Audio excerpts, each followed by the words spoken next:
Hi, my name is Tasos Kiprianos, Executive Chef of Chartwells Dining Services at Simpson College. Today we will talk about cake pops. These are the basic steps for the production of a cake pop. Bake cake and allow it to cool. Make or purchase your own frosting. Crumble the cake thoroughly. Combine frosting with crumbled cake. Roll mixture into balls. Refrigerate the cake balls for at least 2 hours or 15 minutes in the freezer. Insert the sticks into the cake balls. Dip cake pops into chocolate or your candy wafer of your preference. Finally, decorate. The supplies that we will need for this production will be a baking tin or a sheet tray.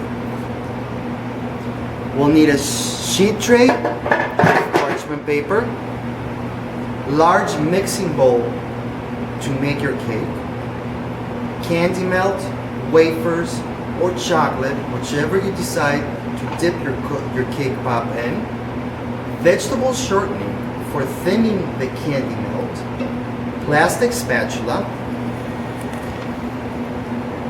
We also need cake pop sticks,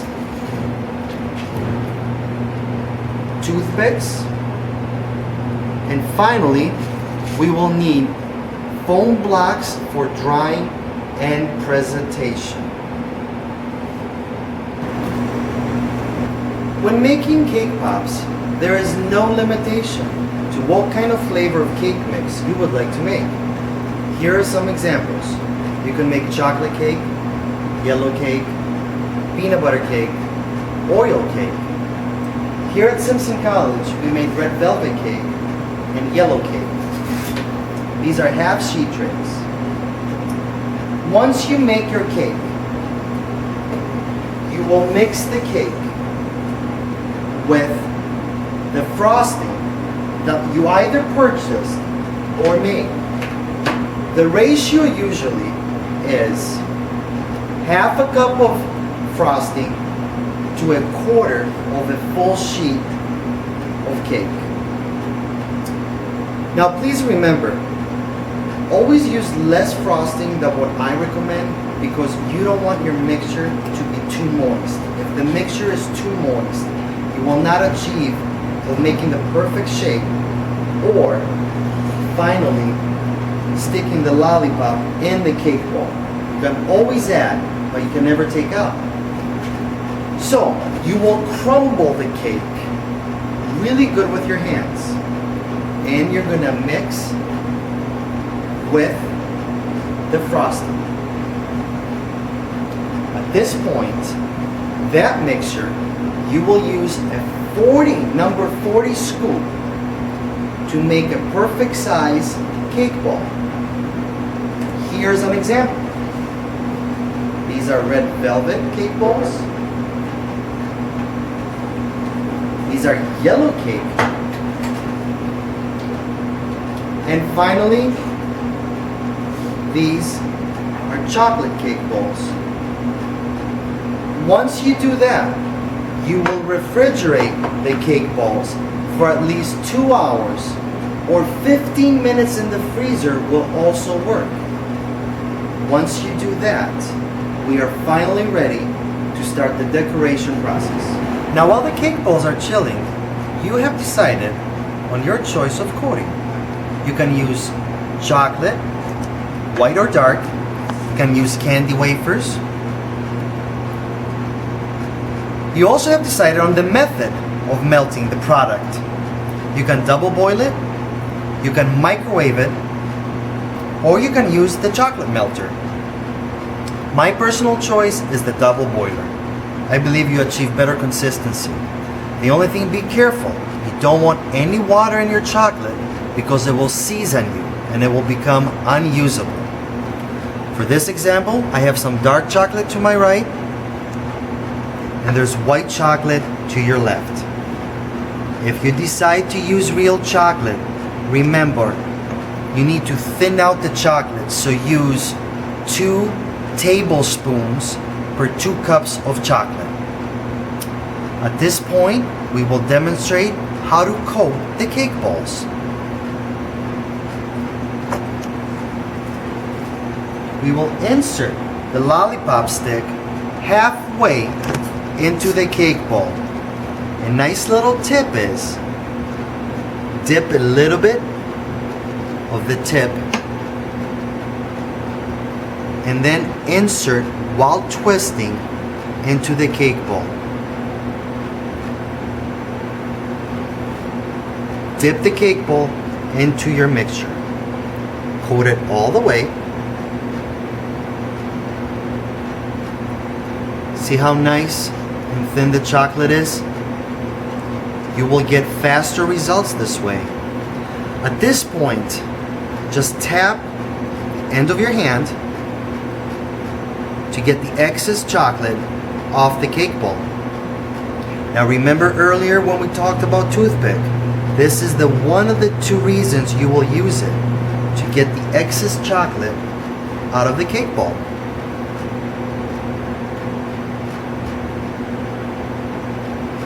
We are almost done.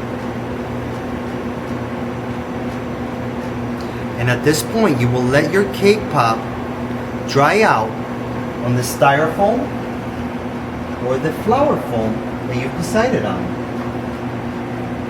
You can decorate with all kinds of things. I have some coconut here.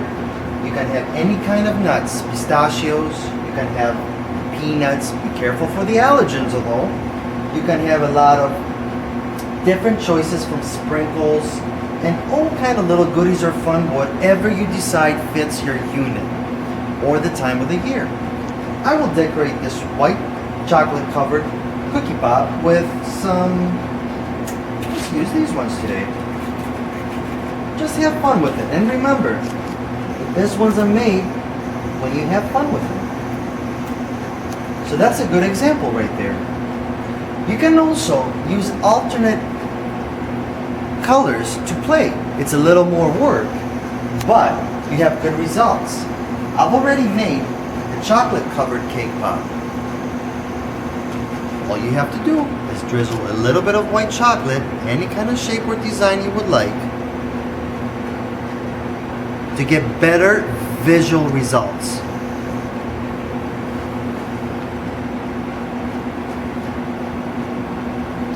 Just let it dry.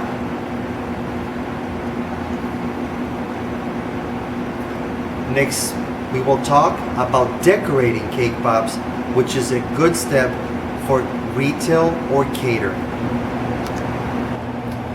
Now that I've shown you the basic steps of making cake pops, I would like to introduce you to Beth. Beth is our special events decorator, and she will show you a creative approach to using cake pops for either your catering or retail business. As you can see, cake pops can be tailored to any season or event, like Valentine's, Easter, Halloween, weddings, Thanksgiving, or Christmas. Some of the hints are reshaping your already formed cake balls into, say, a cone for Christmas trees, or a pear or bell shape for your snowmen, ghosts, skulls. Really, your imagination is the limit here. You can also use cookie cutters. You want them to be about 1.5 inches in diameter, to smoosh your cake ball into it and then dip accordingly. Now, you can either purchase colored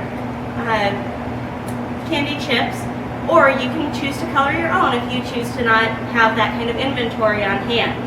If you do want to color your own chips, you need to use an oil-based food coloring. Chef Master and Wilton are 2 examples. You do not want to use a store brand or tones, as they contain water, and as Chef had mentioned, that will make your chocolate or candy seize and become unusable.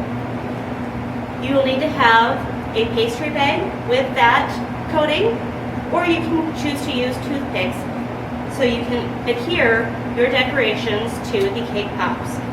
It's also helpful to have a pair of tweezers designated for kitchen use when you're dealing with these small decorations. Some of the fun add-ons we have are the Airhead Extremes, which are these strips that can be separated into the different colors and turned into, say, scarves or the headbands of the ear muffs. If you use mini rainbow chips or butterscotch chips, they become carrot noses, beaks. They could be the decorations on your Christmas trees.